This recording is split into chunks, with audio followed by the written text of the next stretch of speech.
Hey everybody, it's Marty Friedman. How y'all doing? I've got some great news to report to you. I have a new album. It's done, finally. It's called Tokyo Jukebox, and it was a beast. It was really a lot of hard work to put together, and it took a long time for me, actually 7 months, which usually I can make an album in a lot less than that, but this time really, once I started to get into it, I decided that I'm not going to cut any quarters anywhere, and I decided I'm not going to compromise on any level. And once I started to get into that mindset, it just started to take a really long time, but as I started to get satisfaction from things getting done, I realized that I'm really glad that I didn't compromise anywhere, and I can listen to the whole thing and just go, yeah, this is the best record I've ever made. And of course I say that after every record I've ever made. You know, this is the best one I've ever done. And I have to say that it's always been true. My whole philosophy, actually, as a musician, is to constantly grow, even if it's just a tiny bit from whatever I've done before. Grow, like, in an arranger sense, a producer sense, a guitarist sense, a songwriter sense. Just go forward a little bit. As long as you're not going backwards, then it's great. Even if you're just going tiny steps forward, that's good. And on everything that I've ever done, I can honestly say that I think that I've gone a little bit forward into a more better, I can't even speak English anymore, but a more advanced, or more going in the right direction, so to speak, and little steps along the way. And but this time, actually, I feel like I've taken some of the biggest steps ever, especially as an arranger. You got to do something new every time with your music, and this time Tokyo Jukebox, it's an album of cover songs, and they're from some of my favorite Japanese songs, and songs that are already well known and well loved in Japan.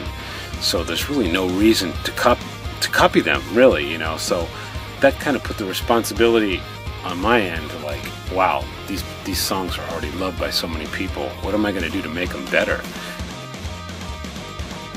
Another really important thing that I focused on making this record was my guitar is playing all of the vocal melodies. And as a guitarist, you know, usually you're pretty much relegated to guitar solos and rhythm and fills and stuff, and that's about as much as people can take of guitar-ish guitar playing. But this album, it's all melodies. Of course, there's a lot of guitar solos and stuff like that in there as well, but it's, for the most part, there's a lot of my lead guitar playing melodies. And when you do that for a long time, you've got to take the place of a vocalist. A vocalist's existence within a song is really big. I mean, a guitar, you know, comes in to do a little flashy solo or something every once in a while, but that's the existence of a guitar in most music. But in the pop songs that I'm doing, and it's rock and pop or whatever, or metal, or I don't even know what you call it, but still, it's all very huge, big-time vocalists that are doing it.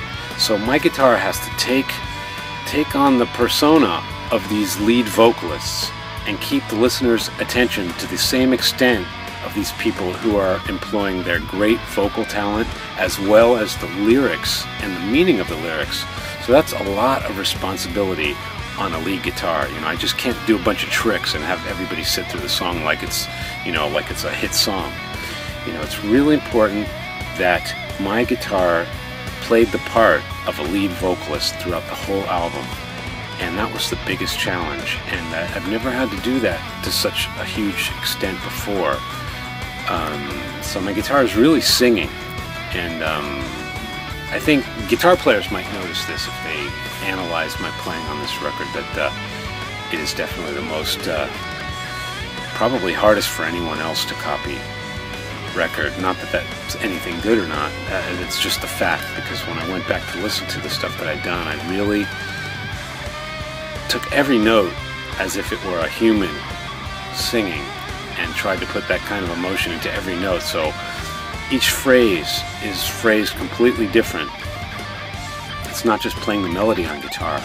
Each phrase has something in it that, whether it means sliding backwards or sliding forwards, or bending up or bending down, or wiggling it like a human voice would shake their voice when they sing, or any kind of thing like that. On each note, there was a thought process that went into it. So when you have an hour's worth of music, it really becomes a very heavy piece of guitar work. So I'm really proud as a guitarist on that level.